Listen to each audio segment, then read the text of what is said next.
بزرگترین مرکز بولی آرد و غلجات در مزارچال خوش آمدید. جناب امام صاحب، اول خبرتان از صمیم قلب این دستاورد تبریک میگویم. تشکر از این دستاورد ملت دولت ما شماست. دقیق گرد هم آمدن و این مرکز بولی آرد و غلجات امروز رسما افتتاح کردن.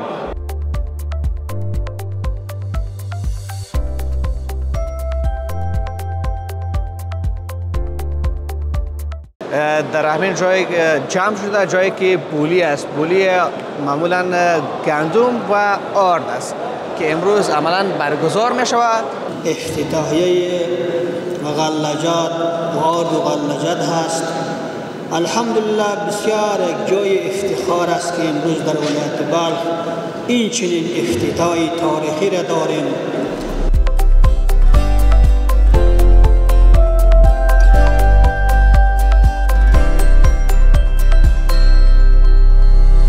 مزار شریف از کجا وارد میشه؟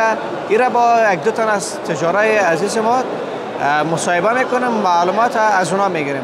گندم خو هم از روسیه می و هم از قزاق می. کیفیت گندم قزاق از روسیه کرده است و تقریبا 80% 90% گندم قزاقی می است.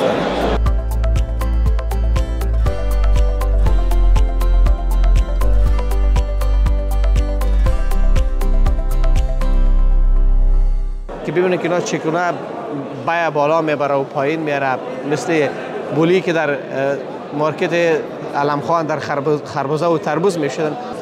این بازار بول در وقت امارات اسلامی جور شده. بازار بول فعلا یک جای نداشتن. بازار آرد گندم افغانستان الحمدلله نمیال جای بازار آرد گندم افغانستان معلوم شد که در پروژه ملی مزارعتل می باشد.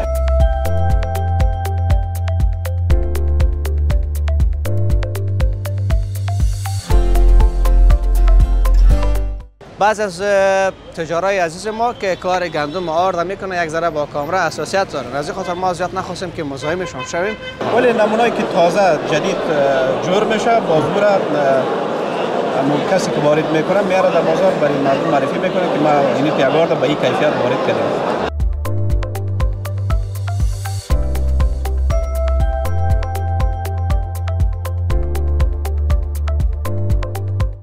بیننده های عزیز یوتیوب چینل مزار مایک، السلام علیکم و رحمت الله و برکاته.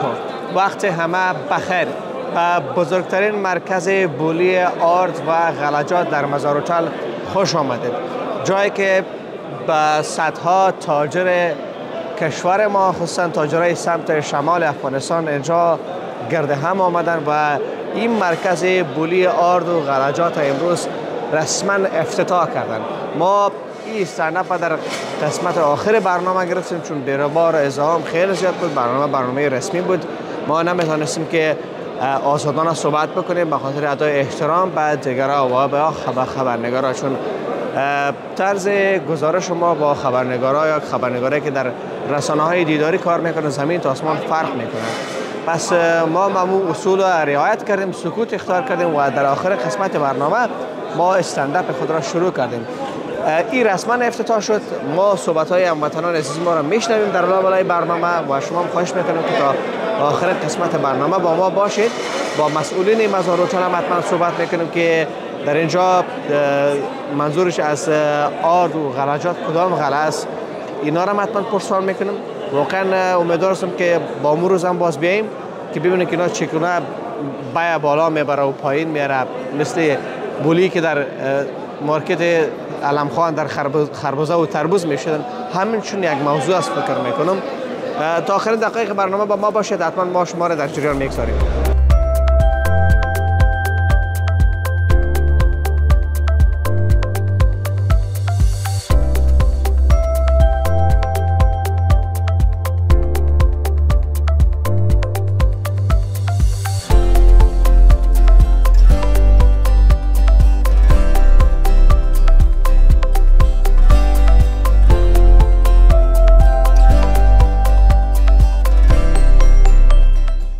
بینندگان عزیز، با جناب مومن صاحب هستیم. شما خبر دارید که تقریبا 4 ماه پیش ما در رابطه با افتتاح بولی سوال داشتم باز اونا برای ما گفتن که انشالله به زودی افتتاح میشه. خوشبختانه امروز شاهد افتتاح بولی هستیم، میدان بولی. این که کدام میدان است ایره دیگه از مومن صاحب میشنویم. جناب مومن صاحب اول خبرتان از صمیم قلب این دستاورد تبریک میگویم. تشکر از این دستاورد ملت دولت ما شماست. دقیقاً. بسم الله الرحمن الرحیم. بازار بول آرد گندم افغانستان که امروز افتتاح شد. پروژه ملی مزار هتل 3 بازاری که بول جور کرده امروز الحمدلله یک بازارش افتتاح شد. کدامش بود مومن صاحب؟ امروز بازار آرد گندم افغانستان افتتاح شد. دیگه امروز خوشبختانه الحمدلله افتخار میکنیم که یک بازار جور شد، بدیلش نه داسه میانه است نه دیگه مملکت هایی که فعلا به سر دنیا رقابت کردیم ما. دیگه افتخار است الحمدلله. این افتخار هم از دولت ماست هم از ملت ماست. این بازار بول در وقت امارات اسلامی جور شده. بازار بول فعلا یک جای نداشتن بازار آرد گندم افغانستان. الحمدلله اینمیال جای بازار آرد گندم افغانستان معلوم شد که در پروژه ملی مزار هتل می باشد. دقیقاً. دو بولی دیگه هم بود. او چی بود و چی وقت بخیر برگزار میشه افتتاح میشه؟ فعلا که ما شما اینجا مصاحبه میکنیم این بازار بول چیز است، تیل و گاز بازار بول است. دقیقاً. این بخیر چی وقت افتتاح میشه؟ این قریب است که بازار اسای خارجی، بازار خدمات پولی و من قریب در 2-3 هفته افتتاحش میشه. به این بازم از صمیم قلب این دستاورد برای شما تبریک میگم جناب مومن صاحب. تشکر از شما. این دستاورد هم از ملت است هم از دولت. خانه آباد، سلامت باشید، بخیر باشید.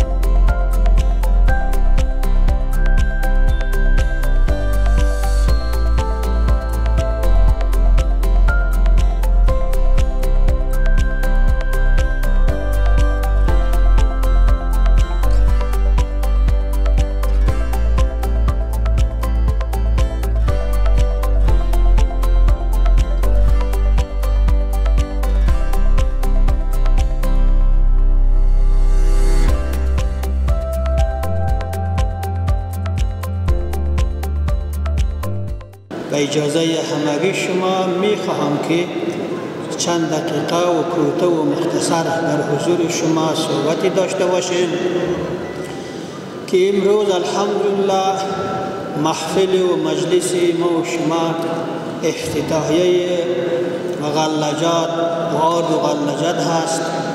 الحمدلله بسیار یک جای افتخار است که امروز در ولایت بلخ این چنین افتتاحی تاریخی را داریم که در همگی شما معلوم است که این مزار هتل و در سطح افغانستان خصوصا در ولایت بلخ در زون شمال شرق یک جای بسیار افتخار تاریخی است و همگی ما شما میدانیم که روزی که افتتاح شده بود اینجا و تمام تجار صاحبه در اینجا حاضر بودن. الحمدلله امروز هم در افتتاحشان حاضر است. افتتاح و قدم به قدم روز به روز و هر بخشش که است علیحده افتتاح میشه و همگی فایده همه ملت، فایده همه مردم ملت ولایت بلخ خصوصا هست، چون که این قسم جایهای بسیار به استاندارد و بسیار به استاندارد که جور میشه و تماما معنا سهولت به امرای تجارها و کسبکارها و به مردم و هم هست و داری و غربا و غیر یک نعمت عظما هست، یک نعمت کلان هست برای ما و شما و الحمدلله ما و شما ملت افغانستان خصوصا در ولایت بلخ که امروز یک نعمت عظما امنیت هست. الحمدلله ما و شما روزا را و عید را سپری کردیم، به چشم سر دیدیم که الحمدلله بسیار یک امنیت آرامی برخوردار بود و مردم شب و روز عید خدا سپری میکرد. یک نعمت عظما و کلان نعمت است الحمدلله که الحمدلله نظام اسلامی، امارات اسلامی این شما میدانید که 30 سال و 39 سال تیر شده و گذشته، روز به روزی که میگذاره و تیر میشه الحمدلله امنیت روز به روز که از سال گذشته این سال، از این سال دیگه سال روز به روز شما میبینی که از نگاه امنیت ترقی و از نگاه امنیت کسی خوب مستحکم و قایم میشه. یعنی چی است؟ این خدمات مردم ملت افغانستان است، دعای مردم ملت افغانستان است و برکت همانگی مردم ملت افغانستان و حمایت مردم ملت افغانستان با همین نظام است. الحمدلله مردم افغانستان چی از تجارش، چی از کسبکاری، چی از مردم غریب و غربایش گرفته تا هر کسی که باشه از این ملت افغانستان که باشه از این نظام اسلامی حمایت میکنه و حمایت کرده. امارات اسلامی چی کلانه چی خود هر مسئولی که باشه به خدمت همین تجاره هست، به خدمت همین مردم ملت هست. الحمدلله در افغانستان بسیار یک نعمت عظما، یک نعمت کلان برای ما شما میسر شده. همین نظام اسلامی، امارات اسلامی که در افغانستان قایم است بسیار یک نعمت کلان است که برای ما شما الله تعالی میسر گردانیده.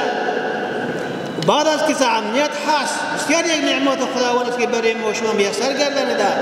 به همه چنین پروژه های کلان در سطح افغانستان شما در میدیاها میبینی که بسیار پروژه های انکشافی و بسیار کلان پروژه ها که افتتاح میشه روز به روز و خصوصا در ولایت بلخ یا در صفات شمال. این یک پروژه کلان ما و شما دیدار هستیم که کانال قشتیفه روان است. بسیار به مردم ملت افغانستان نعمت کلان است. یا از اول خدا به برکت همین نظام اسلامی با قربانی های امارات اسلامی و با دعای مردم مظلوم امروز شما شاید دارین تجربه بسیار حکومت ها تیر شده که چندین دفعه شاید تصمیم گرفته باشه که همین کانال قشتیفه را نتونستن افتتاح بکنه و نه موفق نشدن که شروع بکنه و شما میدونی که نتیجه چه علتش میدونی که چرا اینا نتونسته و همگی ما شما ایران میدونی که نمیتونسته و نه. الحمدلله نظام اسلامی امارات اسلامی که قایم شده او قدر وقت نشده که دفعتاً فوراً را ابتدا کردن، شروع کردن. شما میدونی که کار قریب به اختتام است و الحمدلله این قسم نیم مزار و تال دور نمیره. یعنی چند سال شده که شما سعی کنید که این در استاندارد بسیار به سرعت به تیزی کسته آماده شده برای تجار صاحبا، برای کسب کارا، برای آلوه فروشه، برای صرافه، برای غلاجت ها و هر انواع تجارت که هستن الحمدلله در اینجا جایش مهیا شده، برای مردم سهولت شده و آماده شده. الحمدلله امروز در ولایت بلخ واقعا یک کلان تاریخ افتخار همه ملت ما شماست و هر قومی که باشه و هر لسانی که باشه و هر قبایلی که باشه همگی مشترکانه در اینجا میآید، سودایش میکنه، دکانداریش میکنه، اتفاق و وحدت را از دست نمیده. اینمی نتیجه ثمره وحدت بودن، اتفاق بودن، هماهنگی بودن از نظام اسلامی حمایت کردن است که امروز الحمدلله الله تعالی همین قسم جای تجارتی را بر ما و شما میسر میگردند و کسانی که در اینجا سهم گرفته، کسانی که در اینجا زحمت کشیده و پیسه مصرف کرده این قسم خدمات را برای مردم، برای ملت افغانستان و برای مردم ولایت بلخ مهیا کردن. الله تعالی برایش نهایت اجر برایش عطا میکنه. چرا در دنیا ما شما در تاریخ میدانیم بسیار سرمایه داره بسیار است، بسیار پیسه داره هست، بسیار پول داره هست، ولیکن پیسهش جایی مصرف میکنه که نه در مردم ملت پایده داره، نه در آخرت به خودش پایده داره، نه به مردم ملت افغانستان غریب و غربا پایده داره. الحمدلله ما هر وقت در جلسه ها گفتیم که مردم ملت افغانستان و تجارای ملی ما هر گوشه و کنار دنیا که باشه بیاید، هر کشوری که باشه و هر جایی که باشه بیاین اینجا الحمدلله سرمایه گذاری بکنه، به همین قسم جاها را جور بکنه و هر قدری که قسم جای استاندارد در افغانستان در وطن ما شما جور میشه و بسنده نیست، کفایت نمیکنه و چقدری که باشه مردم ملت نیاز داره به هر انواع، به هر کار، به هر اشتغال زویی و هر جایی که باشه. الحمدلله تجارای ما شما آماده رئیس سرمایه گذاری کرده رئیس و هر بخشی که باشه سرمایه گذاری دریغ نکرده. الحمدلله هر وقتی که مسئولین امارات اسلامی به مردم تجارای ما صدا کردن و آمدن سرمایه گذاری واقعا در وطن خود بکنه، وطن جور بکنه ما و شما، وطن بساز ما و شما و طبقه ما و شما در کشورهای بیرونی ما و شما گشت گذار میکنیم. دیدیم ولی که چقدر وطنهای مردم جور هست و هر بعد از بخش اقتصاد، از بخش فرهنگی، از بخش زراعت و از بخش محیط زیسته و هر بخشی که باشه در وطنهای کشورهای همسایه ما شما جور است و ما شما کوشش بکنیم که اتفاق و وحدت هماهنگی داشته باشیم و همه قسم همچنان همه قسم جاهای تجارتی را بسازیم در شهر خود، در وطن خود، در میهن خود. انشالله الحمدلله از نگاه امنیت که الحمدلله ما و شما برخوردار هستیم، از نگاه اتفاق و وحدت برخوردار هستیم و نظام اسلامی خدمت ما و شما، امارات اسلامی خدمت ما و شما و هر گوشه که در افغانستان شما میبینید که هفته یکی دو پروژه شروع میشه، افتتاح میشه، پروژه آبگردن هست، پروژه سرک هست، پروژه بندهای کلان هست و هر پروژه که شما میدونید چند روز پیش در جلسه ملا برادر رئیس اقتصاد معاون اقتصاد و ریاست الوزراء که بودن افتتاح کردن، در دو جلسه خود اعلان کردن چند پروژه بند کلان را اعلان کردن. شما دیدین که الحمدلله اونا هم به نزدیک شروع میشه. از این پروژه یکیش در ولایت بلخ ما شما هست، از این پروژه کلان، از این پروژه بند کلان یکیش از این ولایت ما شما بوده و شما شاید دیده باشید در رسانه شنیدین. الحمدلله این قسم پروژه ها یک نعمت عظما هست، نعمت خداوندی هست. الله تعالی هر قدری که ما شما کوشش بکنیم به همین قسم نعمت‌ها شکرگزاری بکنیم، از کلانای خود شکرگزاری بکنیم، به حقشان دعا بکنیم، حق امارات دعا بکنیم و حق همه امارات اسلامی، نظام اسلامی دعا بکنیم که در این روز بروز قایم دائم باشه، ثابت قدم باشه و هر چه قدری که باشه نظام اسلامی در حق شما دعا بکنیم و همین قدر که اینجا یک روحانیت میبخشه خودش و الحمدلله که مردم ملت افغانستان فهمیده، حقیقت درک کردن و درک میکنه و الحمدلله ما و شما امروز روز به روز میبینیم که هر بخشی که باشه در افغانستان روز به روز ترقی میکنه. کوشش میکنیم که در بخش صادرات کوشش میکنیم که فابریکه‌ها، صنعتکارای ما شما، تجارای ما شما به قسم فابریکایی که هست در افغانستان جور بکنیم و صادرات زیاد داشته باشیم. صادرات میغلجات هست، صادرات میوه‌جات هست، صادرات سیخ هست، خشت سیمنت هست و هر چیزی که به انسان ضرورت داره که در داخل افغانستان باید جور شود. ما کوشش داشته باشیم. ان شاء الله ما میگیم که در آینده زمین الله ما نشانه میده که در آینده روز به روز ان شاء الله ما میدان قدم به قدم ما شما خودکفا میشیم. ما پیشتر بریم و شما گفتیم که خودکفا میشیم ولیکن یک ذره وحدت اتفاق هماهنگی داشته باشیم با امره تجارای خود، تجارت با امره ملت با امره حکومت هماهنگی داشته باشه و همه سرمایه گذارای ما، تجارای ما بیاین در افغانستان سرمایه گذاری بکنن و هر چقدر سرمایه گذاری میکنه مصرف بکنه و داخل افغانستان بکنه. ان شاء الله افغانستان جور میشه. الحمدلله نظام اسلامی الحمدلله و امارات اسلامی به خدمت همه ملت هست، به خدمت همه مردم تجارت هست.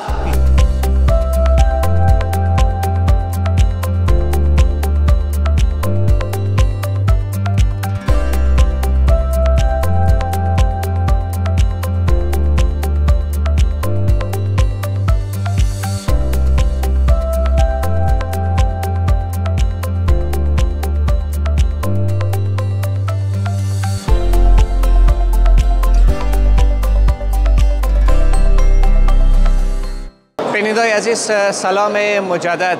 ما دیروز از اینجا برنامه گرفتیم، تصاویری که شما قبل از این مصاحبه دیدین. انتظار کشیدیم، امروز آمدیم. قسمی که شما در تصویر میبینید تجارای عزیز ما در همین جای جمع شده، جایی که بولی است. بولی معمولا گندم و آرد است که امروز عملا برگزار می شود. دیروز افتتاحش بود و امروز تجارای عزیز ما رسما آمده اینجا گندم یکی به نمایش میگذاره، دیگهش خریداری میکنه. یکی چند نوع گندم است.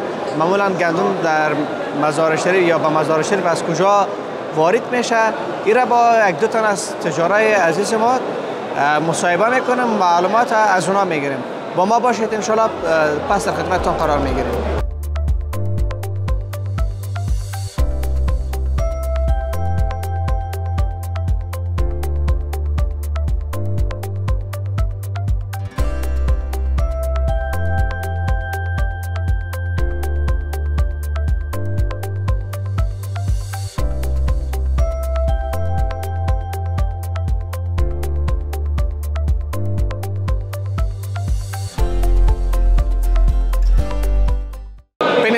قسمی که در لابلای برنامه اشاره کردم با یک تن از تاجرای عزیز ما که کار گندم میکنن.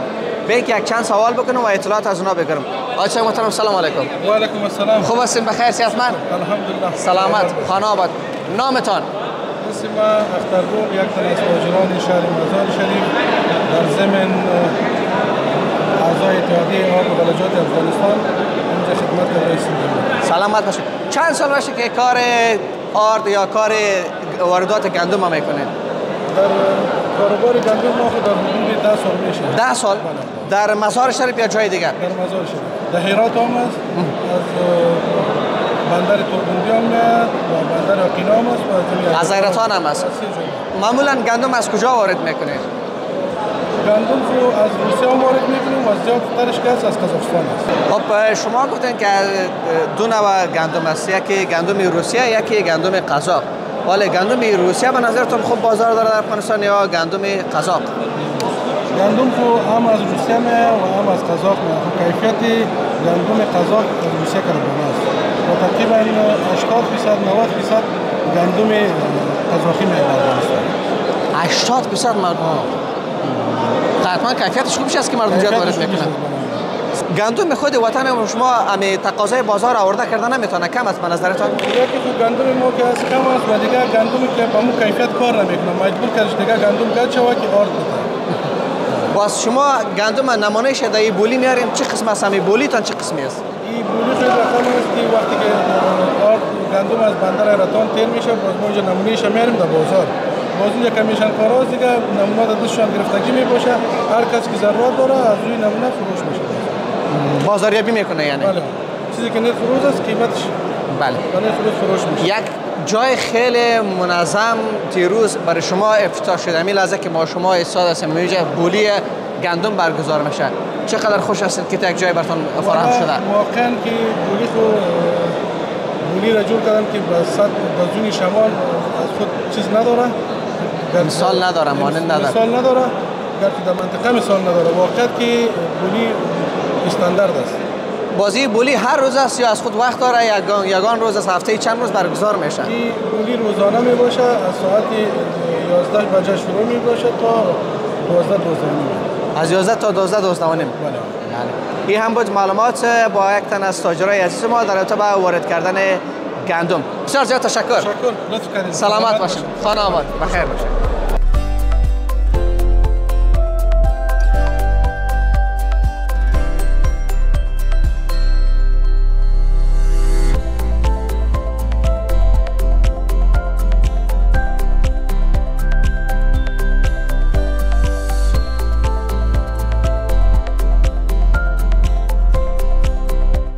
بیننده عزیز با یک تن از تجارای عزیز ما هستیم که نظر از اونا رو در رابطه با بولی که امروز قرار است برگزار شود چند سوالی داشته باشم. سلام علیکم. خوب هستین؟ بخیر صحتمند؟ خیر و خیرت. نامتان؟ جمالدین هستم، یک تن از واردکنندگان آرد شهر مزار شریف. آقای صاحب چند سال میشه که کار آرد میکنین؟ ما تقریبا حدوداً 15 سال میشه. 15 سال. معمولا آرد از کدام کشورها زیاد وارد میکنین به مزار شریف؟ زیادتر از کشور قزاقستان و ازبکستان وارد میشه. از کشور روسیه خود مسیرش از طولانی است و سرفنیست. فعلا از همین ازبکستان و قزاقستان زیادتر وارد میشه. فکر میکنم آرد قزاقستان نسبت به ازبکستان هم یک ذره خوب است. بله، آرد قزاقی کیفیتش نسبتاً با آرد ازبکی فرق میکنه. کیفیتش بالاتر است. در ماه مبارک رمضان ما به مردم فقیر معمولا از همه آرد بچه چاپ میگرفتیم. بچه چاپ هم قزاقستانی است یا ازبکستانی؟ بچه چاپ قزاقستانی است. قزاقستانی؟ باز یک نوع دیگهش بود گل چاپ بود، تقریبا 1400 افغانی در بازار است. مارک‌های مختلف است. شرکت ها هر کسی برای خود یک بوجی چاپ کرده، یک مارک اختصاص داره که به اساس اون مارک و آدرس از اون فروش میشه. بچه چاپ، گل چاپ، مثلا روزه چاپ و امثال از اون. باز شما نمونه آرد اینجا میارین یا شما مثل گندم باری نیست فرق میکنه؟ چه رقم بولی شما چه رقم است؟ آردایی که معروف شده باشه که از لحاظ کیفی برای مردم ثابت شده باشه نیاز به نمونه نیست. ولی نمونه‌ای که تازه جدید جور میشه بازور کسی که وارد میکنه میاره در بازار برای مردم معرفی میکنه که ما این پیگارد به این کیفیت وارد کردیم. وی که معروف شده نیاز به نمونه لازم نیست. مثلا یگان تا نمونه میاره از همین چیزی که اگر ثابت نشده باشه قبلا شما اشاره کردین از او یک نمونه میاره ولی باز در اونجا که میره در گذشته اون چیز نمیبره یک چیز دیگه میبره باز برخورد شما چگونه است بازم باشن مسترد میشه جریمه میشه چی میشه درست نیست کسی که اون کارو میکنه که نمونه را میاره در بازار خوب و چیز اصلش یک چیز دیگه است چیز دیگه میبره و یک نوع تقلب حساب میشه در اون صورت معامله بین معامله دارا فسخ میشه دیگه اگر او را به یک جای دیگه انتقال بده اونجا باز اونا اعتراض بکنن این آدمی که مطابق نمونه نبرآورده مکلف است که او را به اندازه و ارزش خودش قیمت بکنه. در مزارع‌چال یک بسیار خوب جای دیروز برای شما افتتاح شد به یک مکان برای بولی مشخص آرد غلجات است. من حیث یک تاجر چقدر خوش هستین از جور شدن همچین یک جایی؟ یک سال است که از سال 1388 هجری شمسی کمی اهل بازار بولی را ایجاد کردن. همیشه این در نقل مکان بود. ابتدا خود داخل گمرک بود که وقت گمرک دمی چوک فردوسی بود. بعد رفتن در سرای ارزاق و بعد آمدن مندهی و خلاصه دمی گردش بودن. دیگه اینطور یک بازار معیاری نداشتیم ما. فعلا که بازار ایجاد شده به استاندارد بین‌المللی است و یک سهولت بسیار خاص برای مردم ایجاد کرده که یعنی از لحاظ امکانات چوکی و امکانات اینجا خود مردم میارن و بعد از این میشه از لحاظ وقتی نماز وضو گرفتن و تشناب‌های عصری خیلی برای مردم یک سهولت است که از لحاظ امکانات بریم در منطقه همچون یک چیزی تانوز نبوده و ساخته نشده ولی اولین بار است که در افغانستان خصوصا در مزار شریف این بازار ایجاد شده و این بازار خیلی برای مردم سهولت ایجاد کرده و مردم در رفاه و آسایش بسیار در امنیت کامل معاملات خود انجام میده و از یک امکانات رفاهی بسیار خاص برخوردار هستند. خیلی واقعا همین مسئولین مزار هتل یک امکانات خوب و بازار ما فراهم کرده. بسیار زیاد تشکر. خواهش میکنم. سلامت باشید. بخیر باشید.